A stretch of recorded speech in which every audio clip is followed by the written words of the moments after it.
வணக்கம். படித்ததில் பிடித்தது. இது ஆண்களுக்கு. இது 1. புகை, மது, மாது போன்றவை கூடாது. 2. தெரியாத தொழிலை செய்யக்கூடாது. 3. நாணயம் இல்லாதவர்களை வேலைக்கு வைத்து கொள்ளக்கூடாது. 4. வரவுக்கு மேல் செலவு செய்யக்கூடாது. 5. மொத்த வருமானத்தில் 5இல் 1 பங்கு சேமிக்க வேண்டும். 2% தர்ம காரியங்களுக்கு செலவிட வேண்டும். 6. பல வருஷங்கள் நம்பிக்கையாய் இருந்தவனை திடீரென சந்தேகிக்கக்கூடாது. 7. ஒருவனை பற்றி சரியாக தெரிந்து கொள்ளாமல் புகழ்ந்து பேசிவிடக்கூடாது. 8. ஞாபக சக்தி, விரைவில் கிரகிக்கும் தன்மை, உயர்ந்த மனோபாவம், சரள சுபாவம், நேர்மை, மெய்மை, தைரியம், நிதானம் ஆகிய குணங்கள் உங்கள் தொழிலில் வெற்றியடைய செய்யும். 9. அளவுக்கு மிஞ்சிய தூக்கம், அவசியமில்லாத பயம், ஆத்திரம், சோம்பல் எக்காரியத்தையும் தாமதமாகவே செய்யும் நடைமுறை இவை உங்கள் முன்னேற்றத்தின் தடைகள்.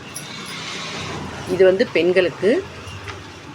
பெண்கள் இரவில் விளக்கு வைத்தவுடன் கோபப்படக்கூடாது, எரிஞ்செரிஞ்சு விழக்கூடாது, அழக்கூடாது. 2. காலை ஆட்டக்கூடாது, மல்லாந்து படுக்கக்கூடாது. 3. விளக்கு வைத்த பின் வளையல்களை கழட்டக்கூடாது. 4. திருமணம் ஆன பெண்கள் கைகளில் வளையல் அணியாமல் உணவு பரிமாறக்கூடாது. 5. செவ்வாய் வெள்ளிக்கிழமைகளில் வீட்டை விட்டு சென்றால் இரவு வீடு திரும்பிட வேண்டும். அன்று பிற வீடுகளில் தங்கக்கூடாது. 6. காய்கறிகளையோ அன்னத்தையோ கைகளால் பரிமாறக்கூடாது. 7.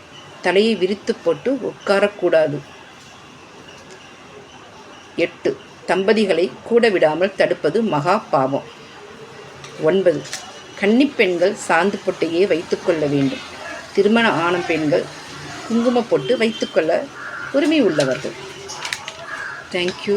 இந்த பொன்மொழிகள் பிடித்திருந்தால் நீங்கள் எனக்கு ஆதரவு தாருங்க. தேங்க்யூ. அழகான மனைவியை பெற்றவன் தன் மாமியாருக்கு நன்றி சொல்ல வேண்டும். நல்ல அறிவினை பெற்றவன் நன்றி சொல்ல வேண்டியது தன் ஆசிரியருக்கு. நிறைய செல்வத்தை படைத்தவன் நன்றி சொல்ல வேண்டியது கடவுளுக்கு. நன்றி, வணக்கம்.